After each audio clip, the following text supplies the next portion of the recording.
Hello and welcome to End Goals, an LCMS Youth Ministry podcast. I'm host Reverend Mark Kiesling, and I'm with DCE Juliana Schultz. We're here to bring parents, church workers, and lay leaders discussions and resources to help your youth ministry meet its end goal, which is young people who are disciples of Jesus Christ for life. Today we're going to talk about helping youth to consider church work as a profession. There are many ways that every Christian can serve the church and share the gospel. We call this vocation. We talked about it in our last episode. And we are so grateful for the many volunteers who take time out of their busy schedule to help lead programs, to lead boards, to have other leadership roles, to be supportive adults, and more. I know, as somebody who was a church worker in a congregation for a long time, just how incredibly important all of those volunteers are and how grateful we are for the ways in which they serve. The church wouldn't function without all the lay leaders who care for the church and its people. Absolutely. And obviously, too, our congregations are blessed with professional church workers, too, people who God has called into ministry and dedicate their time in leading God's people, serving God's people, keeping us focused on Christ and all things. And we're so blessed by that. Christ provides workers for his church, and he calls them into church work vocations through his people as well. And this includes pastors and DCEs and teachers and deaconesses and more. Set Apart to Serve is an initiative of the LCMS to recruit these church workers, as you know, we've talked about in a lot of different contexts, too. Yeah. We love to hear the stories of how people are invited to consider church work, maybe given an experience that opens their eyes to the blessing it is to serve Christ's church. And also how those relationships get formed over the forming and training and just the learning and having time in God's word and how the Holy Spirit works through that. And it's just amazing to see young people and people of all ages step into those careers to serve the church and God's people. Yeah, and if you go back, you got to find the episodes. We both talk about our stories, how we ended up in church work as church worker kids, how our parents ended up in church work, right? So there's been many good stories over the last 100 or more episodes of that. But we want to talk specifically about what that recruitment process is looking like from our synodical headquarters. So joining us today is Reverend Dr. Jim Baneck. He is the Executive Director of LCMS Pastoral Education. In this role, he encourages spiritual, character, confessional, physical, emotional, and intellectual development in LCMS pastors and other church workers. He and his wife, Myrna, live in St. Louis and are blessed with 4 grown children and 5 grandchildren. Dr. Baneck, thanks for coming. Thank you. Great to be with you. So we get to hear really briefly in that episode or in the intro, tell us more about your vocations, your roles, if you've ever been connected to youth ministry, and other things that bring you joy.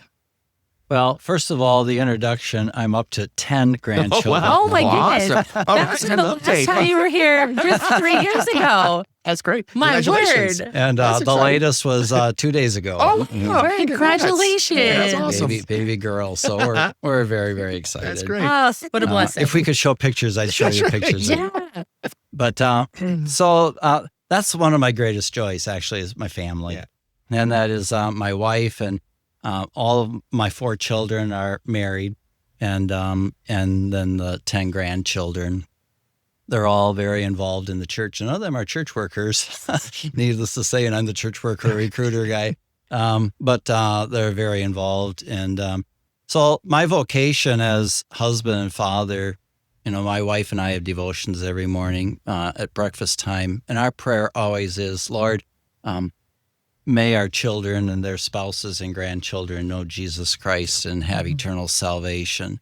So, I mean, that pours out into what I do every day then, and whether it's Set Apart to Serve or pastoral ed or hopefully with even my extended family and friends. So I would say those are my greatest joyful vocations. As you said, I'm executive director for pastoral ed. I work with the seminaries as well. And as of late, last 4 years or so, also executive director for Set Apart to Serve. Awesome.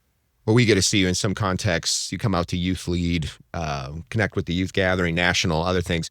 What do you love working with maybe young people in particular, whether it's in your career vocation or maybe in your congregation or other places, or when you've been in the parish setting and other situations? What do you love working with young people? Yeah, a number of things. I was parish pastor most of my pastoral career in North Dakota in one congregation. I just absolutely loved the youth.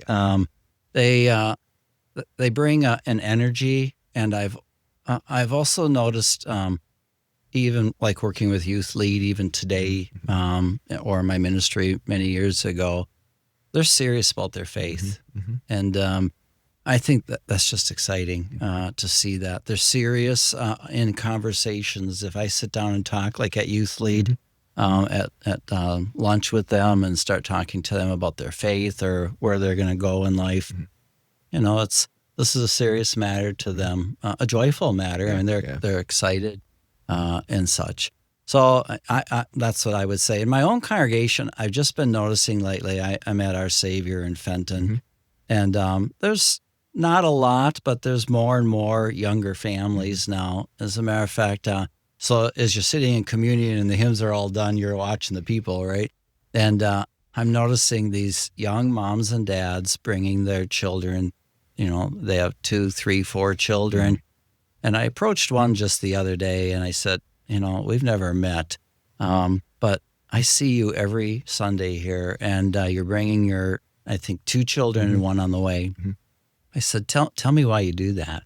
Why do you come here? I said, it's not easy to bring little children to church. And he said, we want them to know Jesus. And so I think from the little kids that that family I talked to the high schoolers, there's several high school children at our church, and I'll go to them and just have conversation with them, not necessarily talking about church work. I don't necessarily think that's the very first question we should ask them. Sometimes I do, and because they know me.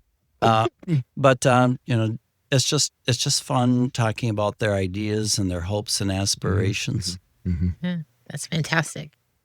So we have people who are listening to the episode who might not have a full picture of what we're talking about when we say church work or church worker. Most people are going to know the role of the pastor, at least the public parts of it, right? They're going to know what they see the pastor does. But can you give us an idea of all the different kind of called and commissioned roles in the LCMS? Right. So first of all, we don't want to discount all people who work in the church, right? And there are many volunteers, you especially dealing with like youth volunteers, but I mean, there's the church administrator, there's IT people, music people. They work in the church, no doubt, and they're fully committed. But especially like with set apart to serve, we're talking about this kind of special category in the Missouri Synod called ordained and commissioned workers, right? And these are full-time workers who go to school to work full-time in the church. They're certified by the Missouri Synod, or they're certified by their university, and they work in the Missouri Synod. So as you said, pastor, we all know that one. That one actually is mandated by Christ himself, the office of the Holy Ministry, who preaches, teaches, gives pastoral care every day to his people. There's also the Lutheran school teacher, an extremely important vocation. Lutheran school teachers have been around in Missouri Synod since 1847 when we started, and before that. They're so important. They have our children every single day teaching the word, and also academics teaching them for life. We also have the director of Christian education. They do a number of things, as you know. I'm guessing you talked about that here on this show, but often working with youth, but oftentimes just the whole education from cradle to grave in the congregation. Excellent workers. We have a director of church ministries. Used to be called lay ministry. That's out of Concordia, Wisconsin. They're very much like a DCE, but in Concordia University, Wisconsin's version of it. But they actually have a growing program as well. Deaconess is for, I have to always say this because I get in trouble sometimes. Pastors are men only. Deaconesses are women only. And deaconess also teaches in the congregation, oftentimes connected with mercy care. Maybe it's to children, to women, to elderly adults, disabled. I mean, there's just a number. I didn't even name them all. So there's deaconess. There's the director of Christian outreach, helping our congregations really think about and do witness outreach evangelism, which is very important. There's the director of family life ministries, helping us think about mom, dad, single parent homes, children in the home, just the dynamics of family and faith formation in the family. and connected to the congregation, of course. And then there's director of parish music. We have a lot of volunteers in music who are excellent, musicians, organists, pianists, choir directors, but we also have this commission worker called director of parish music. And he would, whether play organ or piano, lead the music, direct choirs, handbells, again, from depending upon the setting, if there's a school or not, children, adults, and everything in between. Mm-hmm. Great. Well, we love when we're out at events or online or other places, we hear a lot about set apart to serve. So it's been great to see a church-wide initiative around this. Why was that important to start that? And maybe what's behind us really as a church body coming together to talk about church work recruitment and formation and placement of these great workers? Great. I mean, so this is only, a half hour? Yeah, right. Maybe short version. The whole story. You want the Reader's Digest? Right. So I guess it really started about 5 years ago, where a number of people got together, leaders in the synod, and said, we're running into a church work shortage. Mm-hmm. So that got our attention once again. The greatest shortage in the Missouri Synod right now, number one is Lutheran school teacher. Number two is the pastor. But all of them, we're short on all of them. It was very interesting that when we first, even before this got into like convention resolution, this was like the president of synod and of our universities and seminaries. Why are we doing this? Why is it so important that we form and recruit church workers from, baptism all the way on up? And it's the answer from those gentlemen, and which has been our theme all the way through, is this is about salvation. It's about eternal life. Now, any Christian can talk about Jesus, teach in the home, or share Christ with the neighbor. But these workers that we just mentioned are full-time. They commit their entire lives, 24/7 to preaching, teaching, sharing the Word of God in one way or another. For what reason? For saving faith, so that our children and grandchildren, family, friends, and all God's people know Jesus Christ. Interesting enough, though, we've been crying for church workers guests since when? 1847. I did this work myself. Every single convention in the Missouri Synod, I think except one, unless I missed something, said, we need to do something about getting more church workers. And there were several reasons for that through the years, whether there be a war or just different reasons, men going off to war. We needed more female teachers at the time, and just a number of reasons. But the church work shortage got our attention, but it's really about Jesus Christ and our eternal salvation. Right. Yeah. So if I'm looking at my youth group on a given Wednesday or Sunday, and I'm getting to know them, or I'm bringing them to a big event this summer, I'm getting to know them, what kinds of things might I be looking for in terms of maybe qualities or gifts to say like, hey, that person might be a professional church worker in the future? I think that's a great question. And so first of all the way from, we say infant baptism, but even at conception, because we say mom and dad should have baby in the womb, in the Word, right? So already we're starting to form and shape our children, regardless of who they are, first of all in the Word, and then eventually church work. But as they grow and mature, I don't know what age the magic age is, whether it's grade school, junior high school, or middle school, I guess they call it now, high school. You're starting to identify some qualities, right? They love the Word. They love coming to church. They love the study of the Word. They love being in youth group. They love being leaders in the youth group. So Word and sacrament, you can see that they just have a real interest in that. There are other qualities as well. Just they're living out their baptismal life. Their sanctified life. No one's perfect. I mean, as a teenager, I don't want everything I did revealed. And so we're not looking for the perfect child, but we're looking for somebody whose faith means something to them, right? they want to live as baptized children. We want people who love to learn as well, because especially in these vocations we just mentioned, there's study involved in that. Sometimes it's difficult, but it's exciting study.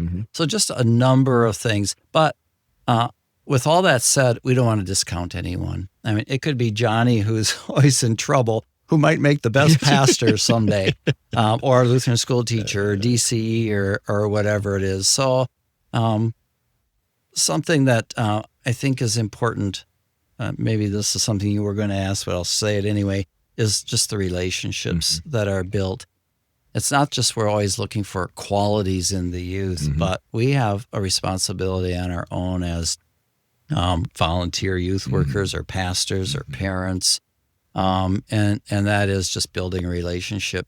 We do a number of surveys and Set Apart to Serve, and kind of a concerning one as of late was we asked lay leaders, are you having conversations with youth about considering church work? The answer that came back to us with several people said, not only are we not talking to our children about church work, we're not talking to them. And that's just kind of sad. But for one reason or another, either we're afraid to talk to youth, or we don't know what to talk about, or there's nothing, sinful or devious about it.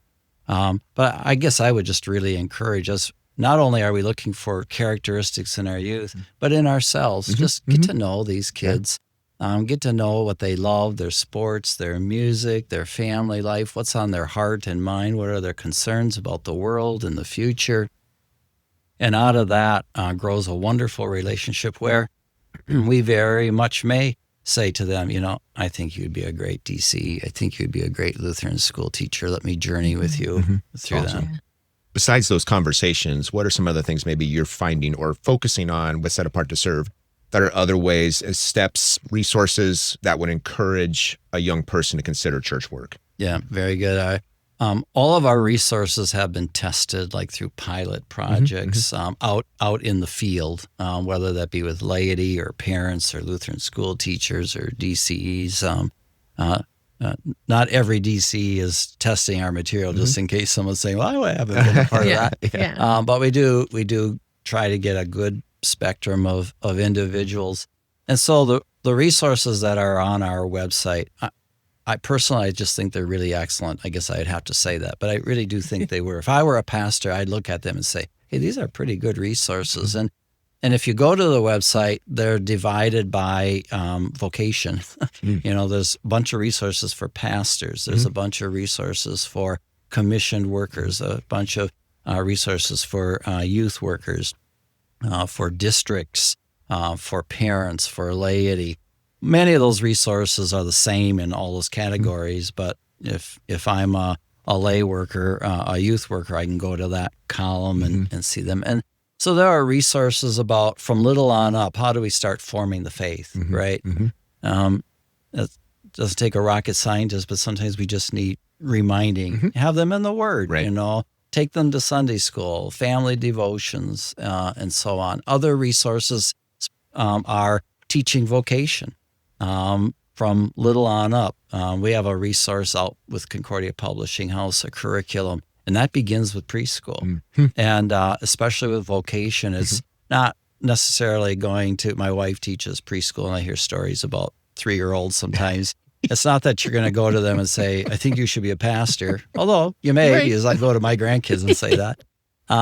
But it's just one of the things is teaching them vocation, who we are as God's children in baptism. And if a pastor walks by, that's Pastor so-and-so, and he preaches God's word to us.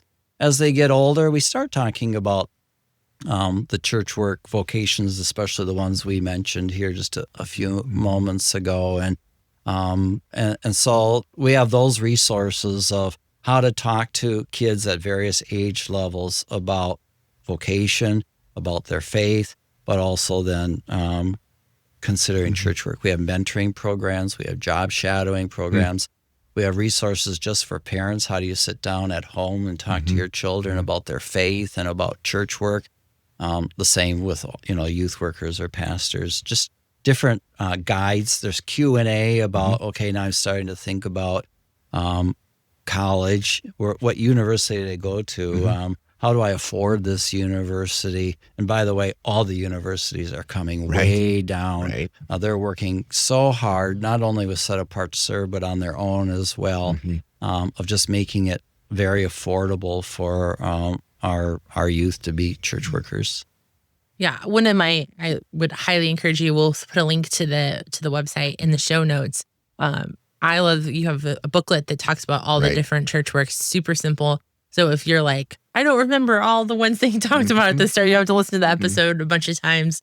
You can go, and that can kind of give you some idea. Great. When you're talking to we've got some great Bible studies in there too. That's our most used resource, by the way, is the 8 vocations booklet. Right. Yeah. Well, I just think sometimes, we hear it through, maybe it's an event like a youth gathering or youth lead too. And I think churches sometimes do this on their own. Like so many congregations maybe don't have a history of having a DC, or they don't have a Lutheran school.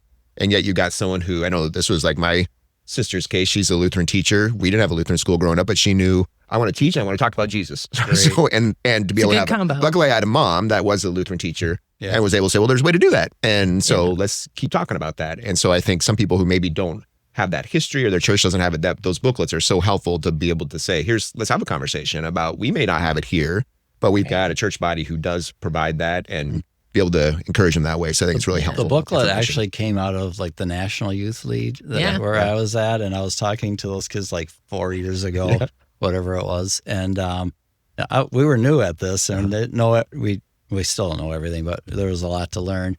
And I was talking to a group of high schoolers in youth lead and talking about being church worker. And there was a senior high boy raised his hand. He says, we know about pastor, but what are all these other church workers? And that just hit me like, wow. And just what you said, somebody may be in a rural setting or a place where there aren't DCEs or Lutheran school teachers, and we can show all of our youth, hey, there are lots of great ways to serve full time. Yeah, I think we've heard that story over and over of exposure to a new kind of church worker, or that conversation. People can jump into these having never seen them in action before, but knowing that God's, put those gifts and skills in them, and that's their heart. And I love, I've been hearing a bunch of stories lately of people taking their youth on trips to different Concordias, doing Concordia tours as a way to encourage them to think about Concordias, whether they're going into church work or not. So lots of different ways that you can help young people conceptualize, think about, pray and ponder on whether or not that's a future profession for them. But there's another group that I don't want to lose out on in this conversation, and that is, it's possible that there's a lay leader listening to this and saying, oh, I wish somebody had said that to me when I was in high school, because that looks really interesting. So are there pastor people who are thinking about becoming church workers as second careers? We're grown-ups now, but are there ways to get into church work now? Yes. Last year, we really focused and zeroed in on second career, and we're still really learning, and we're building out resources now for pastors to become a pastor, to become a DC, all those. And I'll answer your question, but I'm going to kind of go about this a little different way. For instance, we went to the seminaries and we said, we want your second career students who are actually in the seminary right now. We went to both seminaries and did this, and we did a journey map with them. And we looked at first of all, we asked them what their journey was, components like consideration of becoming a pastor in this case, and to contemplation, to making the decision, to enrolling, to actually moving at the seminary, to actually being in the seminary. And then we asked questions under each of those categories. Who were you in most contact with at the time? What were the greatest barriers at the time? And we had 4 questions altogether. First, we had the men. Then we fed their families, and seminary families have a lot of kids, so we bought a lot of pizza. And then we kept just the wives, and we actually learned more from the wives than the men. And so what we had learned from that journey mapping, now we're just starting to put together resources so that we can put that out into the congregations. And so if it's the board of elders or the pastor or lay people, they can say, we've got some answers that other people have said will make this journey easier for you. So there's that, and we're doing that we're looking at that for the other vocations as well now too. It just takes a little bit of time. So there's a number of ways. If somebody's asking that question right now, I would ask them probably just to go, not just, but to contact the Concordia universities or the seminaries. But here's some things that they'll be looking at. One is there are a number of online resources, especially for second career individuals, and they will share with you what are those online programs look like. Some of them are just, some second career people just want to go to the Concordia and study there, or to the seminary there. Seminary would be a pastor or deaconess, right?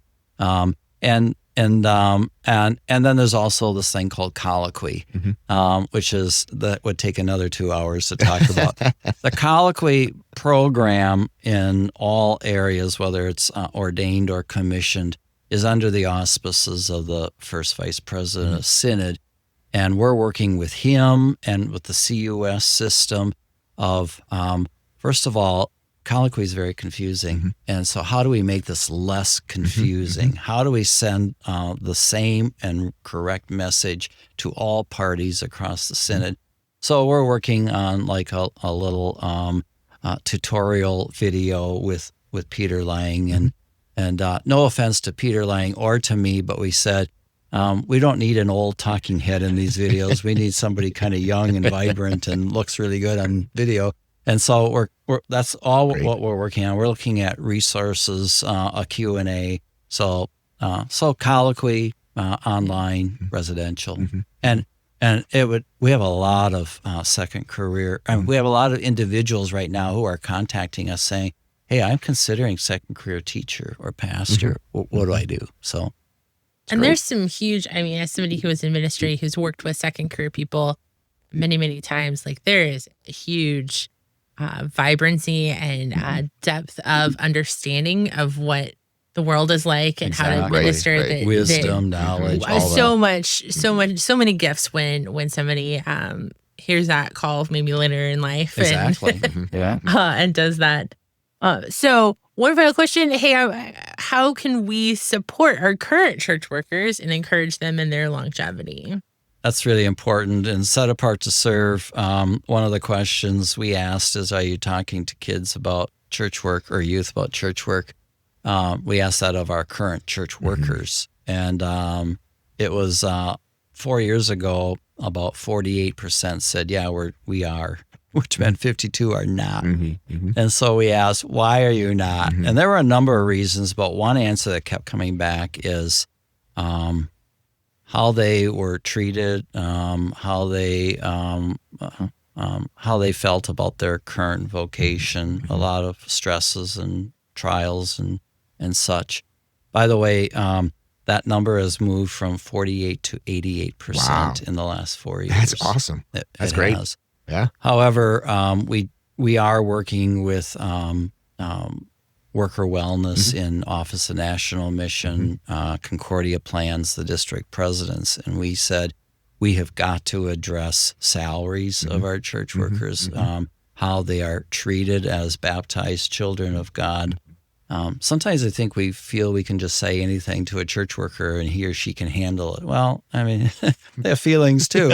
And so how we treat them, boundaries. So we're working on a number of resources as well, and with our district presidents, and so many things go into that. I would just say, care for, pray for your current church workers. Treat them well as you yourself would want to be treated. So anyway, that's something I think we just need to be aware of as we're moving forward all together in this life of this church. Yeah, absolutely. Well, thank you so much for all the work that you do, encouraging young people, certainly as we think about youth ministry, but all of God's people to consider church work, to certainly pray and support our church workers, continue to recruit and form them. Such important work. So thank you for all your dedication and time that you put on behalf of church workers who are going to support our young people and support our lay people who also encourage our young people too. So thanks for all your work. Well, you're welcome. And we're actually doing it all together with so many people across the synod. It's always great to catch up with Dr. Baneck. I love the stories, that he gets to hear from the church body as they ask good questions. We talk about it just when we interview people on the podcast. Hear how God works through his word, through his people, through experiences, to form people, get people to think about church work, and then to go through those steps, to be trained, be in relationship with others, and then to serve God and his people. We're so blessed by God's work through that, to have those pastors and commission ministers that just do so many ways to serve our youth, but also all of us. And so it's just time to give thanks for them. And give thanks for the many stories that God provides for us to hear about as he continues to call people into church work. Yeah, it's amazing to see how, both the set apart to serve, but then collectively across our synod, how we've really worked to lower some of those barriers for young people to consider that, both with it, Concordias that are really taking down their tuition costs, the seminaries, which are now no tuition. Work on colloquy. Right. Colloquy becoming so many options. And I think encouraging young people to say, like, hey, there's a church worker shortage, which means job security, right? And their work with congregations to say, like, how do we do worker wellness well? How do we make sure that when we have church workers that we are caring for them, that we're encouraging them, that we're making sure that they're taken care of. So many great things. And I know he was at Youth Lead and such a fun time for him to get to share. And for us to hear for some young leaders, both young leaders who have other career paths in mind, who are like, hey, this is maybe not the direction I'm going, but how can I still support? How can I serve as lay leaders? And as I said at the top of the show, just how critical that work is to have solid lay leaders in our congregations. But then, the few that are saying, hey, yeah, I'm thinking about that. And being able to kind of expose them to a variety of different kinds of church workers who were all there as adult leaders and let them talk and share about what their experience has been. Yeah, I'm excited for that pivot that he kind of talked about a little bit. I know they've been working on it for probably, he said for a while. I think it's been good over a year where I think they said, like, here's another thing we want to talk about is how do we help the second career folks think about church work careers too, as they get a little maybe taste doing youth ministry or some other things, volunteering or part-time, whatever it might be, and kind of whets their appetite a little bit for more, and how God uses that too to bring people into opportunities to serve. So, and as you said too, thankful for the institutions, that are finding ways to engage with those students, and whether it's distance learning programs or other ways that takes place as they continue to grow in, I guess, probably around their experience, but also knowledge too,